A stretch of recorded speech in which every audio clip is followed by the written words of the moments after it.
គ្នាតែគុយ111អ្នកនរគ្នាថ្ងៃនេះតែគុយបង្ហាញអ្នកនរគ្នាអំពីរបៀបធ្វើសាំងវិចមាននំប៉័ងសាំងវិចមានទឹក3យ៉ាងគឺទី1ទឹកម៉ាយ៉ូណេសទី2ទឹកប៉េងប៉ោះទី3នឹងទឹកម្ទេសសាច់វិញនឹងខ្ញុំដាក់សាច់ក្តាមលាយមួយប៉ាតេហើយនឹងសាច់មាន់សុទ្ធចំពោះបន្លែមានការ៉ុតស្ពៃក្តោប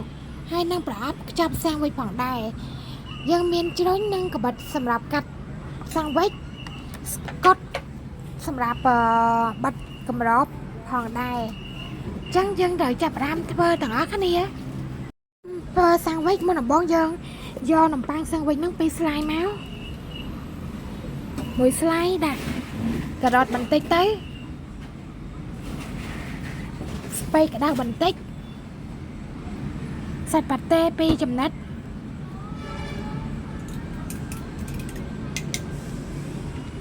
តមកយកសាច់ក្តាម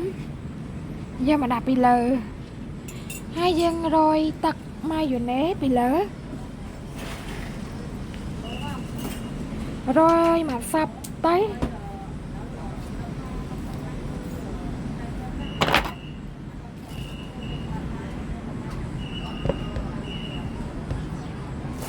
តមករោយទឹកប៉េងប៉ោះពីលើរោយមកសាប់ផងដែរតមករោយទឹកម្ទេសពីលើសាំងវិចវល់មកយកស្លាយទី2យកមកក្របពីលើហើយកាត់វាជា2រួចតមកយើងដាក់នៅក្នុងប្រអប់រួចរាល់ជា2រួចហើយយើងយកប្រអប់នេះមួយមកដើម្បីដាក់សាំងវិចយកតែមួយទេយើងជ្រើសរើសយកប្រអប់តែមួយប្រអប់យើងរកហើយអញ្ចឹងយើងដាក់សាំងវិចរបស់យើងចូលទៅក្នុងប្រអប់ទាំង2ស្លាយតែម្ដង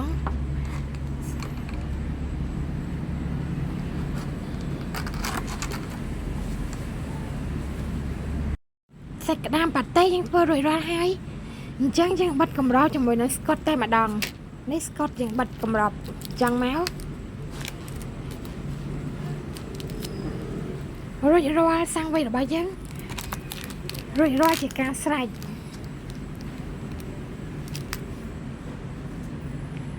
យើងនៅធ្វើសាំងវិចសាច់មាន់រួចជាសាច់មាន់មួយទៀតចឹងសាំងវិចរបស់យើងរួចរាល់ហើយស្ដីដល់គ្នាជាបន្តនេះខ្ញុំនឹងធ្វើសាំងវិចសាច់មាន់ឲ្យនឹងដល់គ្នាមើលយើងយក2ស្លាយដូចគ្នាតមកយើងដាក់បន្លែការ៉ុតចូលតមកយើងដាក់ស្ពៃក្តោបចូល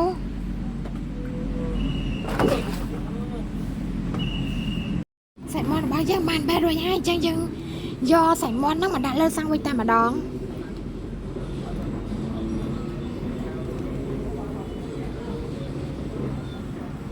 តមកយើងចាក់ទឹកម៉ាយ៉ូណេសពីលើនេះជាទឹកម៉ាយ៉ូណេសយើងចាក់រោយពីលើឲ្យសាប់ទៅ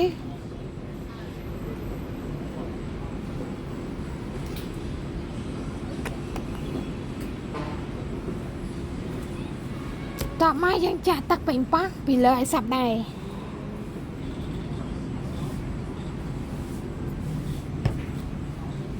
ហើយដាក់ទឹកម្ទេសដូចគ្នា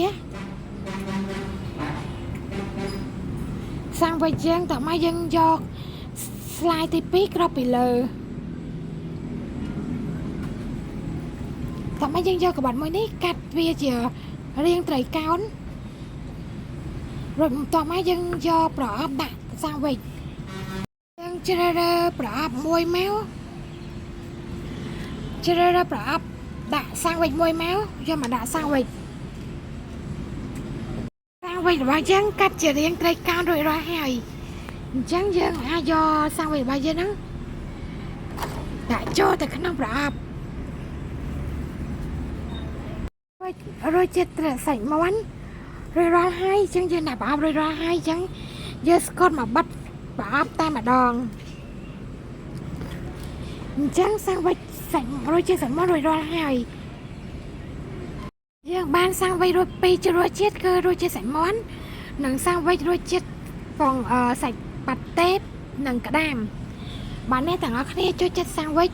អាចកំងបាននៅហាងតែគុយ111ដែលអាចកំងតាម app